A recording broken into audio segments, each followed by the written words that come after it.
was that? The woods were the only place that spoke to him without judgment.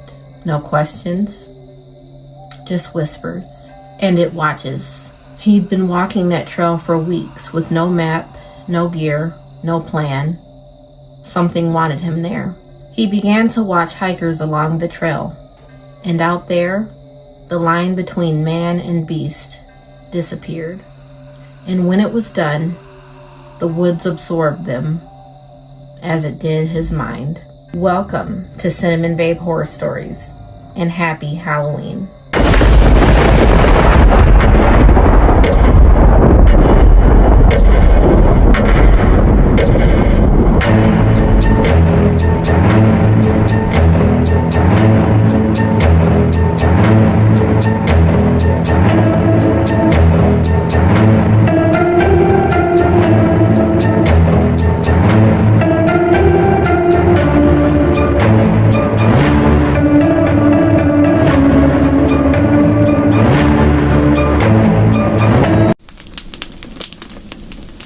If you go hiking, beware of the strange loners that lurk beyond the trees. Robert and Laura, age 27, were co-workers that lived and worked in Ellsworth, Maine.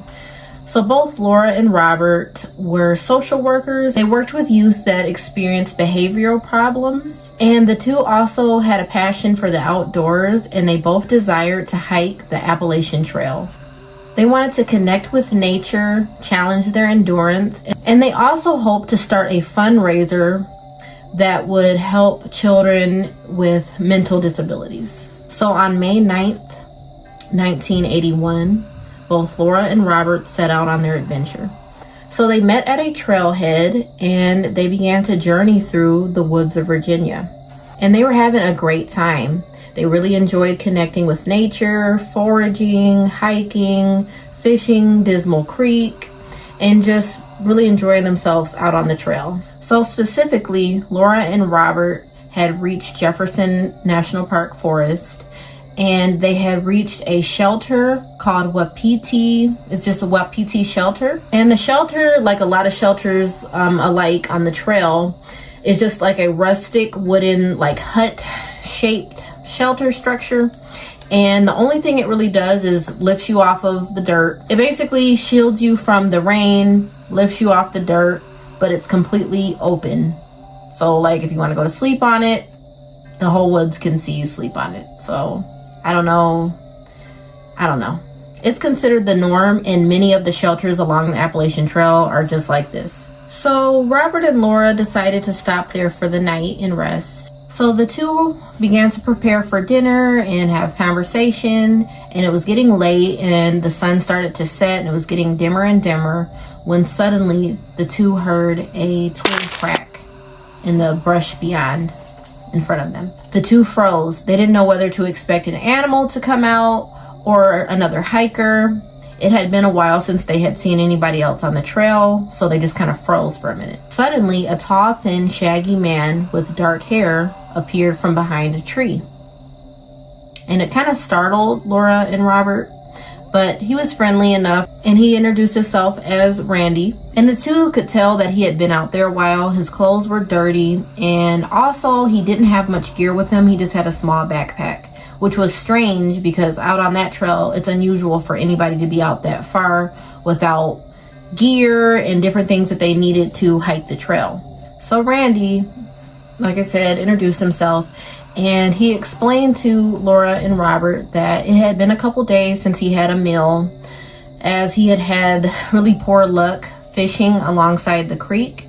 And so being social workers and having a passion to help others, Robert and Laura felt sorry for Randy, and they invited him to eat with them. So over dinner, Laura and Robert began to have the exchange about their backgrounds and just basically, having small talk with Randy, just trying to break the ice. And Randy, he shared little about himself, and he was soft-spoken and he was kind of odd. And as they ate the meal, Randy began to say strange things, and it made Laura feel uneasy. Randy began to say that he loved the woods, and he often would roam aimlessly, allowing the forest to guide him.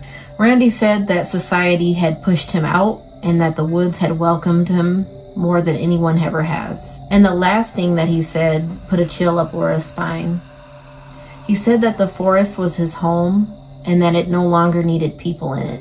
When Randy looked up, he could clearly see that Laura and Robert were uncomfortable and they couldn't hide it.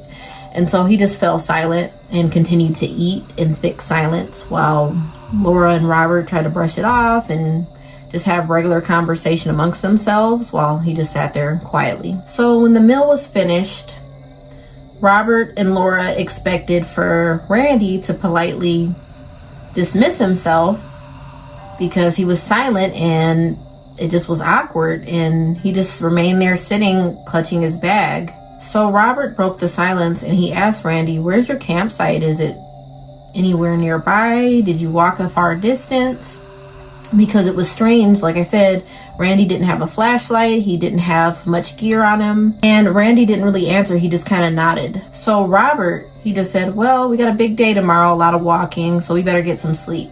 So suddenly Randy got up and he said thank you for the meal. And without looking back, he just started walking into the woods, again without a flashlight, and he disappeared into the forest, leaving Laura and Robert just sitting there kind of freaked out because it was so weird.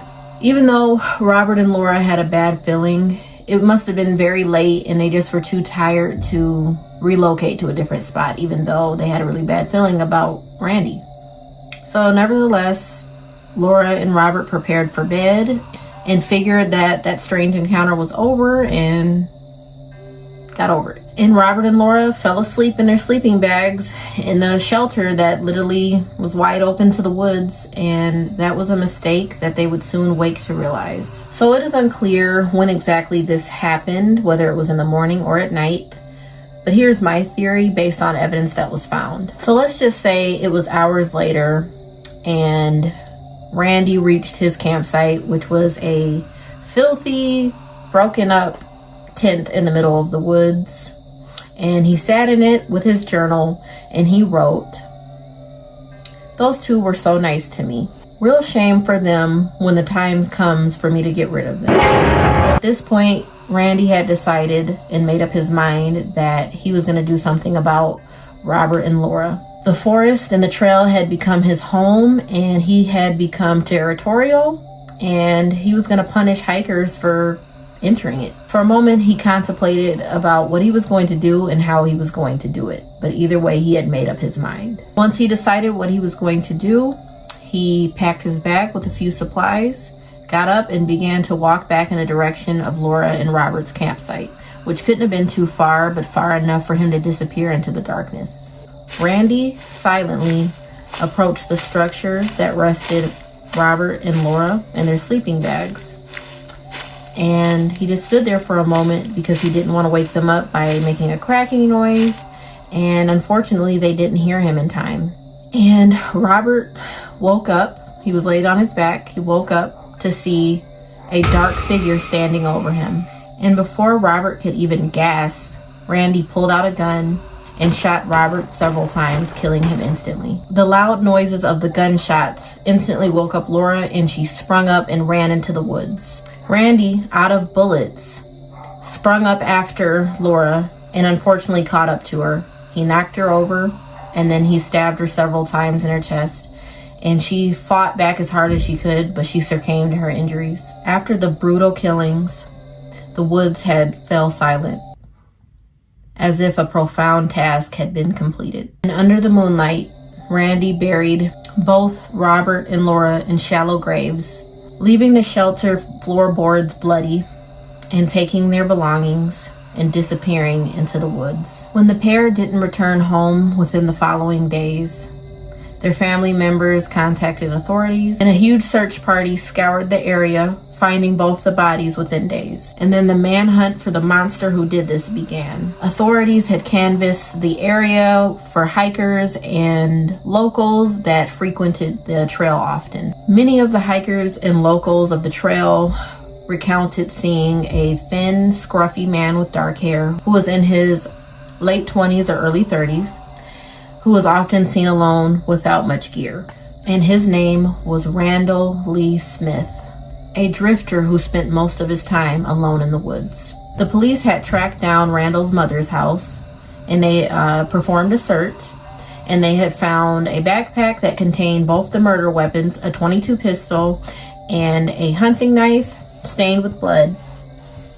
But by then, Randall had already returned to the trail. And for a month, Randall had hid out in the woods, eating wild, stealing foods from cabins and tents, and sleeping rough. Randall had become feral and wild, and he oddly knew the trail and the mountains very well. But eventually, Randall was caught in a stolen truck, and in a high-speed chase, he ended up crashing and surrendered to the police. And in court, Randall ended up taking a plea deal, which shouldn't even have been available to him, but whatever. He took a plea deal for second-degree murder, and he only received 30 years in prison.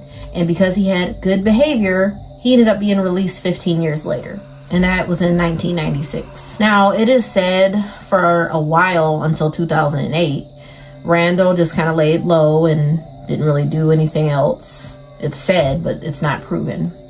But in 2008, at age 54, Randall was frail and thin, and he returned back to the same exact location where he had murdered Robert and Laura. And there, he had befriended two fishermen / hikers, and they took pity on him, just like Robert and Laura did. And they shared their fish with him and shared a meal with him. And after Randall ate with them, he got up and he shot both of them. Luckily, both of the men were able to jump up and drive off and get help, and they survived the gunshots. And after shooting the two men, Randall attempted to evade capture, and he ended up getting into a near-fatal car crash, and he died days later. And to this day, it remains a mystery if Randall had murdered other people, or what his true intentions were as to why he wanted to kill anybody in the first place. They did find like a police scanner amongst his belongings, and women's underwear and different stolen belongings, and they took DNA from those things. None of it led to like a missing person or anything like that. So it's not proven if he killed anyone else. So far, he murdered 2 people and injured 2 people. So the next time you're thinking of entering the woods or going hiking, proceed with caution.